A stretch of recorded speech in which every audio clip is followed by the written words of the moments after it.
네, 질의 앞서 우리 금융위원장님께서 조금 전에 우리 위원님들께서 삼부토건 관련한 심리거래 이상이 생기면은 확인이 되면은 바로 즉각 보고해 주신다고 했어요. 그때 저희가 의원들이 질의했을 때 그렇게 답하지 않았습니까? 금감원과 금융위에서 관련된 것을 보고 실질적으로 문제가 있다고 하면은 바로 저희 국회에 보고를 해 주신다고 했고요. 그런데 불구하고 어떻게 언론에서 사실을 확인하고 우리가 요청을 해야지 다시 한번 법률적인 검토를 해서 보내준다는 얘기를 합니까? 이 부분에 대해서 그 부분에 대해서는 잘못된 거라는 것을 좀 사과를 해주셔야 될 것 같습니다.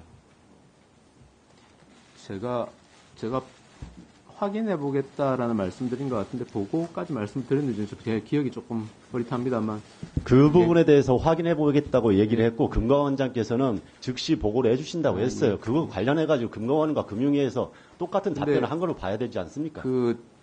제가 뭐 나중에 한 번 더 체크를 해보겠습니다만 요청하신 자료 제출 부분은 사실 법률적으로 좀 따져봐야 될 부분이 좀 네, 지금 질의 시간이 줄어들고 있어서 그것을 한번 지적한 겁니다. 그 부분에 대해서도 굳이 변명 안 하셨으면 좋겠다고 생각하고요. 바로 질문 들어가겠습니다. 지난 6월 금융위에서 스트레스 DSR 2단계를 9월로 연기하면서 그렇게 말씀하셨어요. 전반적인 부동산 PF 시장의 연착륙 과정 등을 감안해서 진행을 한다. 그리고 금융위원장께서는 이로 인해서 본 의원 등이 대출 증가로 인한 부작용에 대한 우려가 크다. 그렇게 하니까 철저하게 관리하겠다고 말씀하셨어요. 기억하시죠?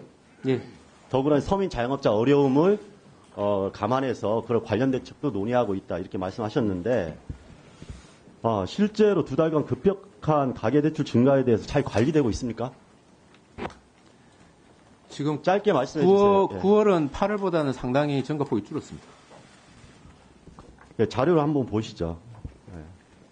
저희가 채무 부담이 경감되는 거에 대해서 뭐 새출발 기금인을 지원한다거나 이렇게 오늘 인사말에서 또 말씀하셨는데 실효적인 대책으로 보기 어렵습니다.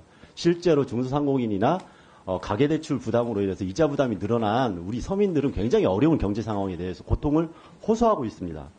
주담대 중심으로 가계대출이 증가했는데 이자 부담이 폭이 더 커요. 그러다 보니까 실제 부동산 PF 문제를 해결한다고 이렇게 이야기했지만 우리의 가계 부담만 증가시키고 서민 경제를 더 어렵게 하고 오히려 이 소비 지출이 줄면서 전체적인 내수 경제 상황이 어렵다는 게 전반적인 평가입니다. 그에 대해서 어떻게 생각하십니까? 고금리가 오래 지속되면서 금리 부담이 큰 부분들이 있습니다. 그래서 저희들이 채무 조정이나 이런 부분을 통해서 또는 은행이 뭐 소상공인에 대해서는 이자 환급한다든지 이런 조치를 통해서 최대한 부담을 낮추기 위한 노력을 좀 하고 있습니다. 네, 한번 상황 보시죠. 예. 지금 가계 자금 대출 규모, 이거 자료 빨리 띄워주세요. 가계 자금 대출 규모를 보면은 1분기보다 2분기가 10배나 증가했어요. 14조 6천억 원 정도. 그리고 이제 올해 2분기 가계 대출자는 1972만 명입니다. 그리고 연소득 100만 원 이상 원리금 상환을 해야 될 그러한 우리 시민들도 157만입니다. 7.9%가 증가했어요. 정부의 대책과는 별개로 더 어려워졌다는 것이 통계상으로 다 나타나고 있습니다. 그 다음 보시죠. 실제로 지금 우리 신용 불량자, 금융채무 불이행자가 2023년에는 81만인데 2024년 6월 말 기준으로 해도 84만 7천으로 훨씬 더 증가하고 있습니다. 대책이 없는 거예요.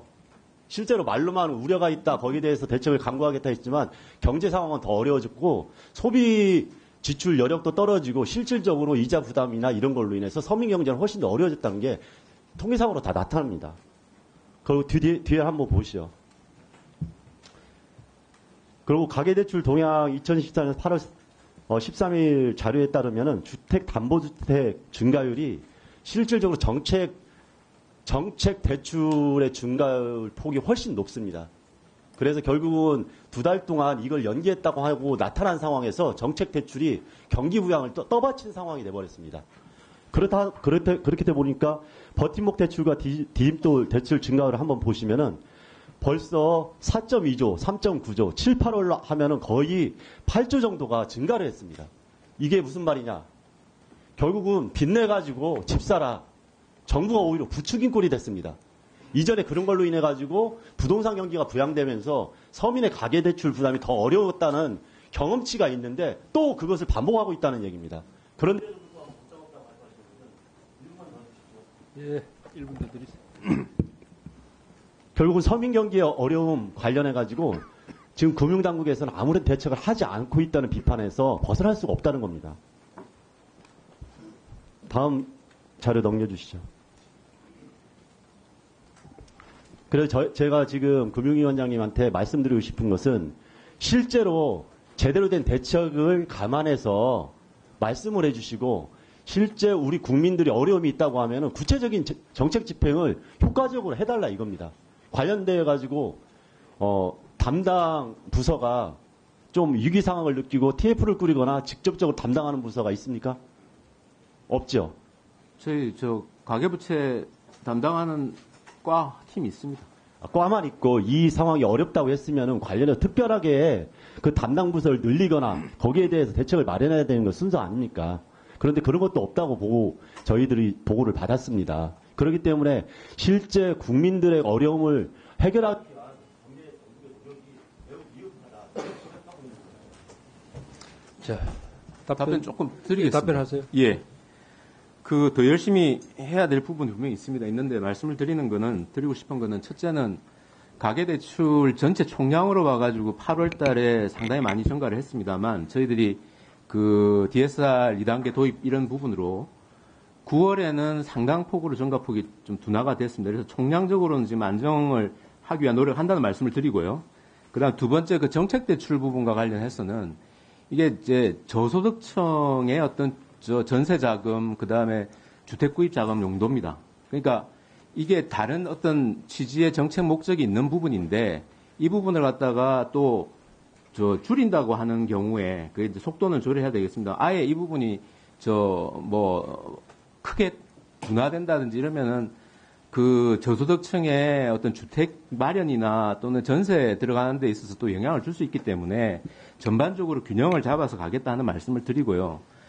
기본적으로 금리가 높습니다. 높은 기간이 오래 갔기 때문에 서민들이 굉장히 채무를 상환하는데 어려움이 있다는 걸 저희가 알고 있습니다. 알고 있고 대책이 미흡합니다만 지속적으로 내고 있고 새 출발 기금 같은 경우에는 요건을 완화하고 나서 지금 신청하는 증가 폭이 상당히 좀 빨리 늘어나고 있습니다. 그래서 저희들이 효과가 좀 더 나을 수 있도록 최대한 현장의 얘기를 들어서 제도를 개선하고 있다는 그런 말씀을 좀 드리고 싶습니다. 자, 수고하셨습니다.